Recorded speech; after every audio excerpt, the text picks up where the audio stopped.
क्या रामायण की शूटिंग के समय लक्ष्मण जी के कमरे में आ गए थे शेषनाग के अवतार? आखिर आज तक सुनील लहरी क्यों नहीं भूले शूटिंग के समय उस कोबरा नाग के आने की घटना? लक्ष्मण होते हैं शेषनाग का अवतार, तो क्या सीधे शेषनाग की परछाई सेट पर सुनील जी को देने आई थी आशीर्वाद? जी हाँ, अब ये तो आप जानते ही हैं कि रामायण के पुनः प्रसारण के बाद से सुनील लहरी जी काफी सुर्खियों में आ गए हैं। ऐसे में वो भी खुद को मिल रहे इतने प्यार और सम्मान के एवज में फैन से लगातार अपने शो से जुड़े अनकहे और अनसुने किस्से शेयर कर रहे हैं। और भाई फैंस को भी ये किस्से कहानियां सुनकर काफी मजा ही आ रहा है।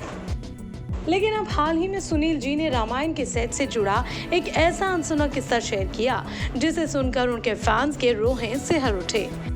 दरअसल सुनील लहरी जी ने बताया कि रामायण के सेट पर एक बार उन्होंने कोबरा को देखा था और गजब की बात यह है कि ये कोबरा नाग किसी और के रूम में नहीं बल्कि सेट पर बनाए गए सुनील के ड्रेसिंग रूम में मिला।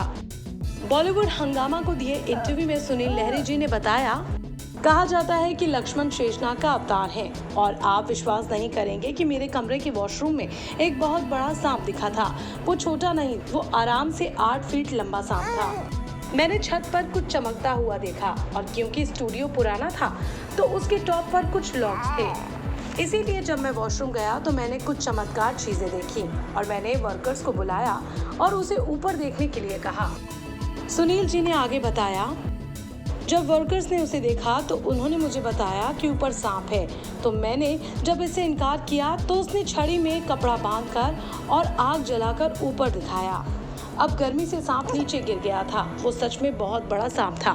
बाद में वर्कर्स ने मुझे बताया कि वो कोबरा था। लोगों ने बाद में मुझे ये कहा कि अब आपको लक्ष्मण के कमरे में सांप नहीं मिलेगा तो कहाँ मिलेगा? तो सुना आपने, कितना इंटरेस्टिंग किस्सा है ये। अब ये बात फैंस को इसलिए भी काफी इंटरेस्टिंग लग रही है क्योंकि लक्ष्मण को विष्णु भगवान के शेषनाग का ही अवतार माना जाता है। ऐसे में शेषनाग के अवतार कोबरा का यूं लक्ष्मण के कमरे में आना हैरान तो करता ही है। तो क्या वाकई ये माना जाए कि उस दौर में क्या सीधे शेषनाग की परछाई सेट पर सुनील जी को आशीर्वाद देने आई थी? मतलब इस किस्से को सुनने के बाद हमारे तो रोंगटे खड़े हो गए। लेकिन ये किस्सा सुनकर आपको कैसा लगा, हमें कमेंट करके जरूर बताएं।